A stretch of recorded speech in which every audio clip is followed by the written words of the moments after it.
up? Welcome to Day Ray with me, your girl Ray Ray. Hey, hi, how's it going? How you doing? I hope you are doing well. Today's video, oh my gosh. So today's video I have been wanting to do for years. And when I say years, I legit mean years. This has been sitting in my Pinterest, I want to say before we lived here, which we've been here 6-7 years now. I think 7 years this month or 8 years this month. I'm not sure, but it's been sitting in my Pinterest that long. And I finally said, you know what? I have all my Halloween cupcake toppers coming up and I should just make fondant. Now, here's the thing. I am no stranger to the marshmallow fondant game. That is what I used to always make. I used to always use my own marshmallow fondant, and that was it. And the only time that I would buy a store-bought fondant is if it was the color black and red and dark blue. And the only reason why I would buy those is because even with marshmallow fondant, you couldn't get those dark colors. Like you could get red, but red wouldn't really be like a real red. It would still be like a pinkish color. And trying to make black fondant, even out of marshmallow fondant, or out of like a chocolate marshmallow fondant, you still had that brown tint to it. And it was just like always would come out this weird funky color. Like I could tell, maybe other people couldn't, but I could tell. So, or if you just put black food coloring in it, you would have to use almost the whole bottle and it would still be like a purplish gray. So I was just like, you know what? I will buy black fondant, I will buy red fondant, and I will just buy blue fondant, like the dark royal blue. But alas, I have gotten lazy, and due to convenience and stuff like that, I ended up just buying store-bought fondant. I know, shame, shame, shame. I think the last batch of fondant I have made was last year around this time for the Thor cake. And I think that is the last batch of fondant that I have made, which is terrible. Now, the pros and cons of marshmallow fondant versus store-bought fondant. Store-bought fondant can cost you anywhere from, and I'm talking about like the big boxes, because you can get the little pouches and they run, or the little containers like the ones I get from Michael's, I think from Sweet Creations or whatever it is. They can range you, the small pouches, anywhere from $2 to $5, we'll say, with taxes and all that. The big boxes of fondant can range anywhere from $8.99 to $16.99, depending on how many pounds you get. Like the 2 double pound, the 2 packs, like there's like this exclusive box at Michael's for like, I forget how many pounds, I think it's 1.5 pound bags of each. That runs you $16.99. If you just go run to Walmart, their little 1 pound boxes that you see me frequently use is like $8.98 or whatever it is. Now, to make a batch of marshmallow fondant, $1 bag of marshmallows, $1 and some change bag of powdered sugar. I don't know how much powdered sugar costs where you guys live, but at Walmart you can get a bag of powdered sugar for like $1 and some change. You can get them at the dollar store for $1. You can get them at Aldi, even cheaper. So we're saying a batch of homemade marshmallow fondant can run you $2.50 maybe, and versus $8.99 to $16.99. So there's that. Also the taste. Now, although store-bought fondant has been getting better with taste, a lot of people don't like the taste of fondant. Marshmallow fondant, you have a good taste. You can add vanilla to it, which I usually do. I add clear vanilla to the water when I mix in my marshmallows, so it has like a nice vanilla-y taste. And of course it's marshmallows. Why isn't it gonna taste good? But you can also add other flavors. I have done that in the past. I've made strawberry flavored fondant when I made like little fondant strawberries, things like that. So you can alter the taste and customize them. So there's that aspect of it. Also, the hardening agents. Now, you can add Tylose powder to marshmallow fondant, but it really, truly don't get hard like store-bought fondant. Store-bought fondant will get hard like clay, and homemade marshmallow fondant doesn't. Of course, humidity comes into factor too, because humidity and fondant don't mix, especially with marshmallow fondant. If marshmallow fondant gets too wet or too humid, it gets sticky, it gets slimy, it can be hard to work with, and you could just be having an overall bad time. So there's that aspect of it as well. So how is this Jello gelatin going to play a factor in this marshmallow fondant? Is there going to be more elasticity? Is it going to get harder, stiffer? Sorry, a little adult humor. So I don't know, but I'm going to try this recipe. Now, I will put the link for this down below in the description box. It is on instructables.net or .com, whatever it is. But I will put the link for this down below. I will post a picture. This is what the thingy looks like, the whatever. And then I also have screenshots of the ingredients and things like that that I will post up in this area here, okay? So let me just start by showing you everything that I got. So, of course, we have our marshmallows. Now, I've said this before in a lot of my fondant making videos. I suggest buying fresh bags of marshmallows. Do not use old stale marshmallows. Give the bag a good squeeze, like for real, like I'm not even joking.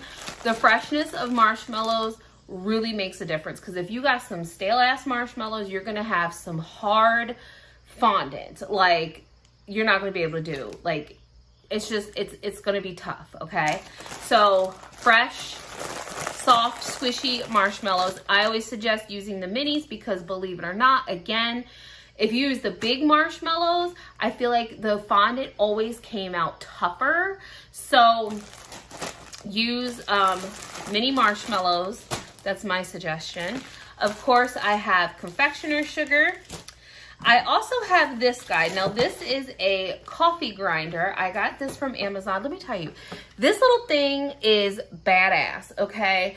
It's actually a coffee grinder, but it's like for coffee and spices and stuff. I put chocolate chips in here one day and it totally pulverized them. So in the instructions, it said to maybe put the Jello gelatin in a food processor to make it more of a powder, like a powdered sugar consistency. So that's what we are going to do, just in case, because it said if the granules are too big and becomes very grainy, your fondant will become grainy. So we don't want that. I have my silicone mat here, which I don't know if I'll use it because I usually just mix in the bowl. And I also have all the colors of the rainbow. We have black cherry, we have berry blue, lime, orange, and lemon.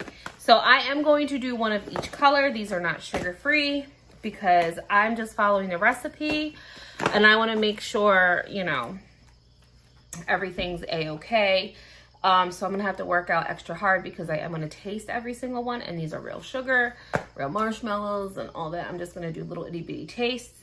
But yeah, so oh, wait, before we jump into it, I'm also going to take out my Crisco.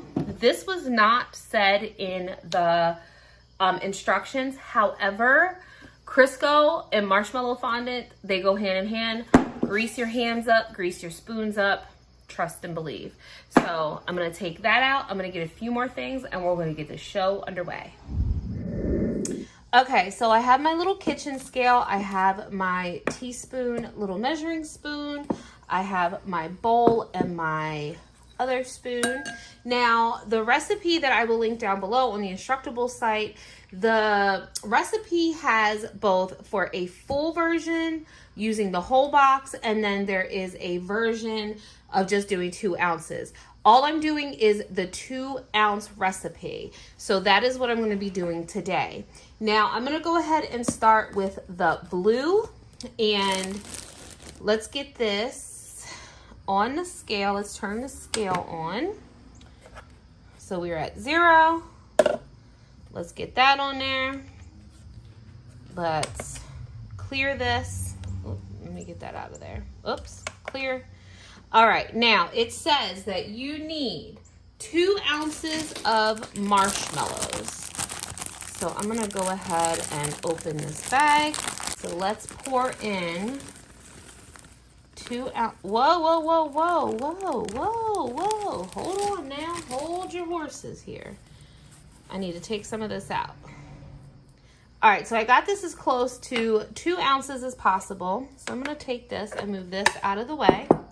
So because we're just doing 2 ounces of fondant, it says to take 4 teaspoons of Jello gelatin mix. So I'm gonna go ahead and open this.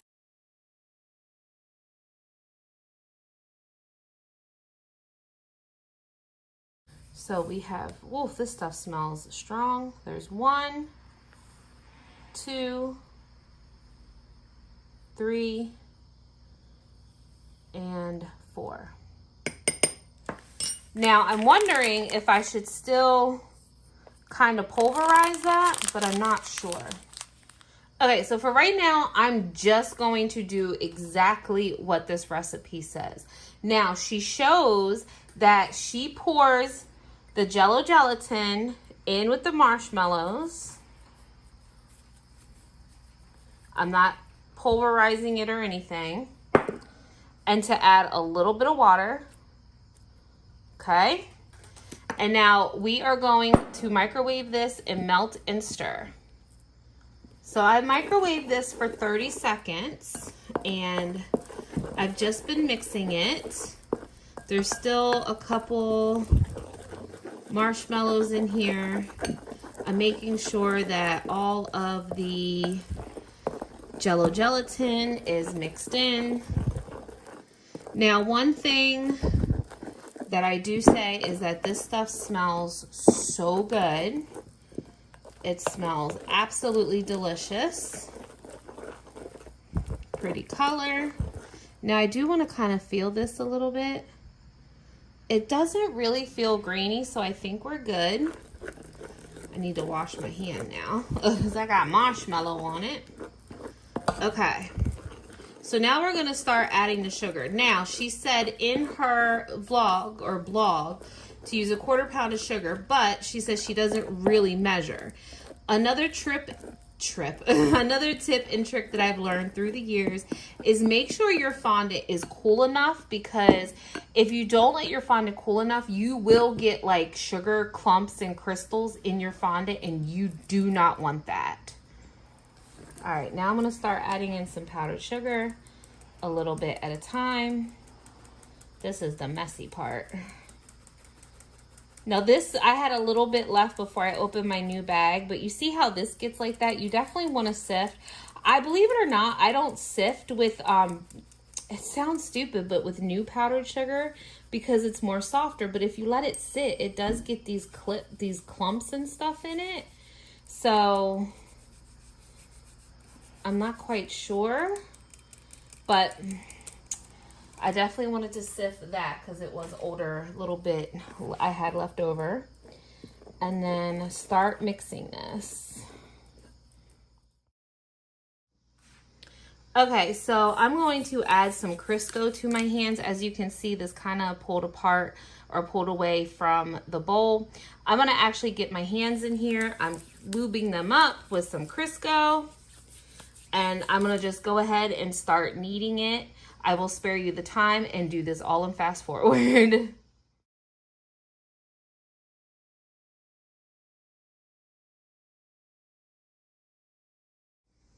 Okay, so our fondant's nice and made.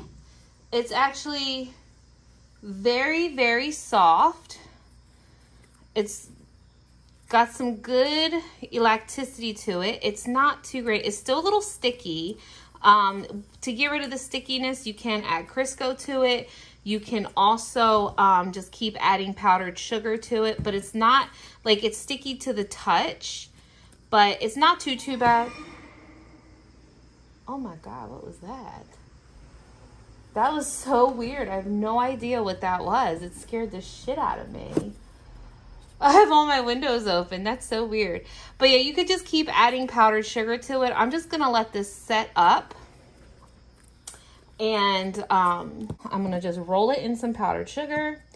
And I'm gonna put it in some parchment paper for now and just set it off to the side. and I'm going to make all of the colors.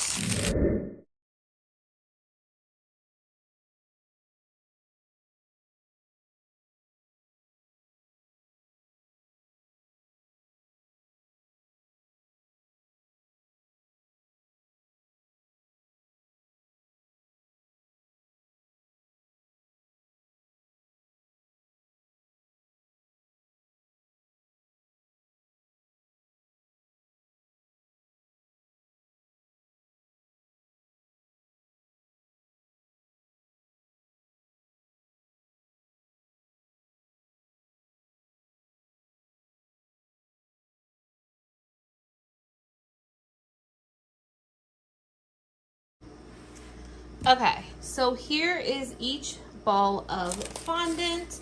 So the blue is still kind of sticky. I could probably add some more powdered sugar to it, but this was of course the first batch that I made. Now, if you notice, the green ball is bigger than most of them. That is my fault because I did add a little bit too much water. So I had to add more powdered sugar to compensate. And believe it or not, this one is a little bit more tougher and dense, like it's a little bit more harder. So so that is definitely a difference. The yellow is actually a really good consistency. It's not like sticky or tacky or anything. This has a really good base, I guess you could say, to it. The orange is a little soft, but it still seems fairly good. And then of course we have the black cherry. This came out. Now this seems a little soft as well, but if you notice, I was trying to show you guys, thank you, Ice Maker. As I was mixing it, you see all the little speckles. Now, again, I don't know if I should have used my coffee bean grinder to pulverize this a little bit more, but I was kind of keeping them all as per following the recipe. But as you can see, there are some speckles. So I guess if you're using the black cherry, you might want to keep that in mind. They actually didn't have any strawberry Jello, which is what I would have bought, but they only have black cherry, so I needed a red. So I'm going to give each one of these a little teeny tiny taste test, and then I'm going to roll some out and see how it works. So I'm just going to do just a little teeny tiny ball. Okay, berry blue, very strong taste. It's really good. There is some grains. It's like kind of like, it reminds me of bubble gum. I'll take a little teeny tiny taste from here. This is the lime. Okay. This one's not as grainy as this one. Again, I don't know if that's because I added a little bit more water or too much water, but this one isn't. This has like some grains to it. Let's try the yellow. But the lime flavor is really good in that. Here's the yellow. This has a little bit of grain, but not as much as this one. Very good. Lemon is not that strong in here. You could definitely taste it, but it's not like in your face. This has the strongest flavor so far, is the berry blue. Let's try the orange.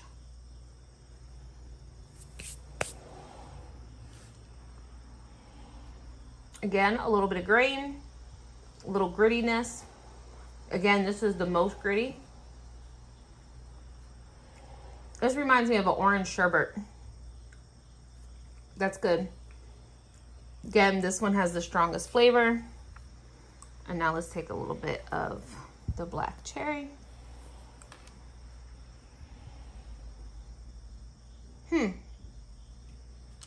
It's funny. This one doesn't have that much grain. This is the grainiest. This has a little bit. This had none. This had a little. And there was no grains in there, which is funny because it's like speckled. So I expected this to be all grainy, but it's not, which is very interesting.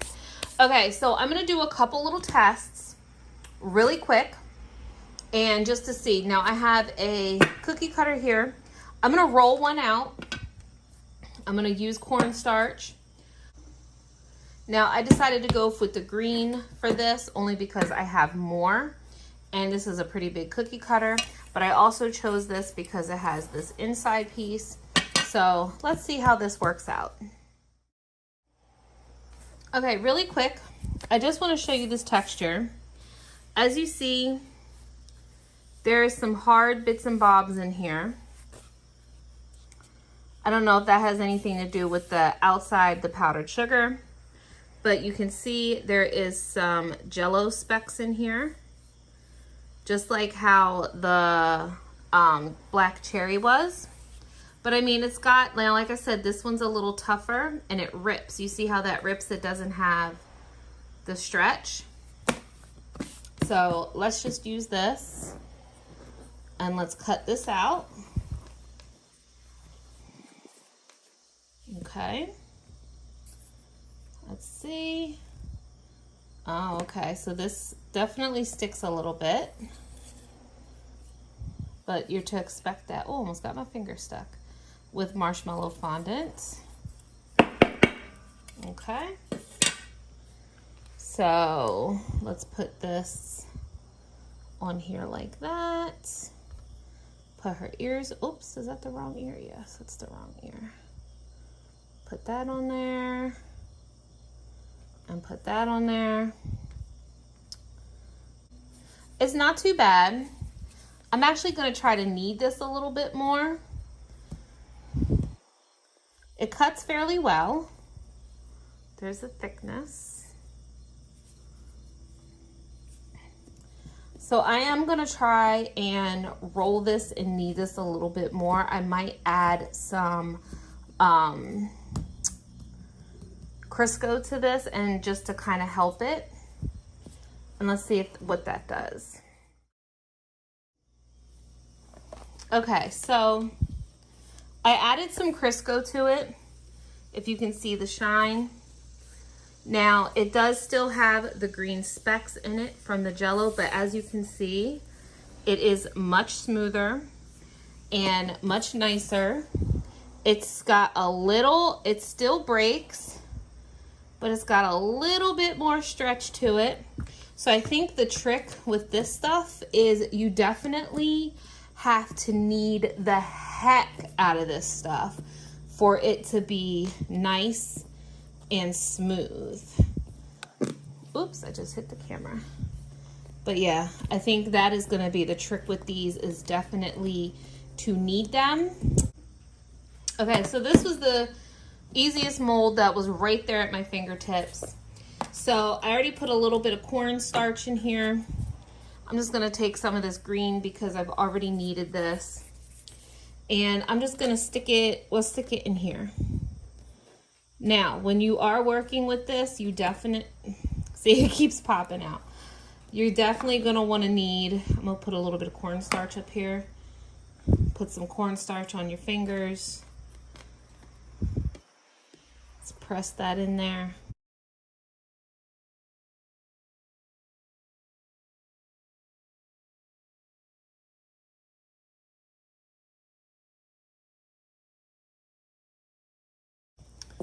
Now let's see how easy it comes out. Now see, I did put powdered, I did put cornstarch on here, but you see it sticks. That's the thing with a lot of marshmallow fondants, they can be very, very sticky. So instead of using a cornstarch, you might want to put a little bit of Crisco in these, just a little bit.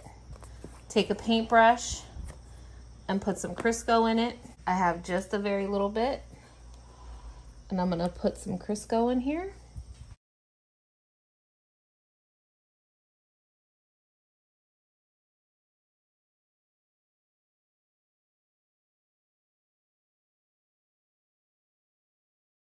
Let's see how that works out. There we go. That's much better. Now it's gonna have a little oily sheen to it, but it's okay. Now see, even with the marshmallow fondant, like you see you got this little tear right there. Like with regular fondant, you can squeeze that down and it'll smooth out, but marshmallow fondant, not so much. I don't know, what do you guys think? So before I wrap this video up, I'm gonna show you how I'm going to store this. Again, I'll start with the green because I already have that nice and kneaded.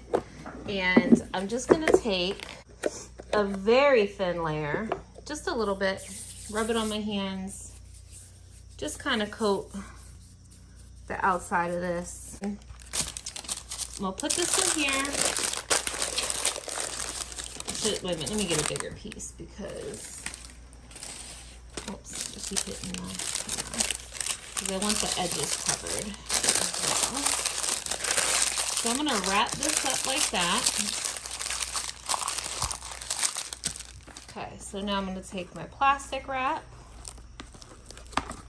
Does anybody else hate plastic wrap? My husband will not touch this stuff. He absolutely hates it. Okay.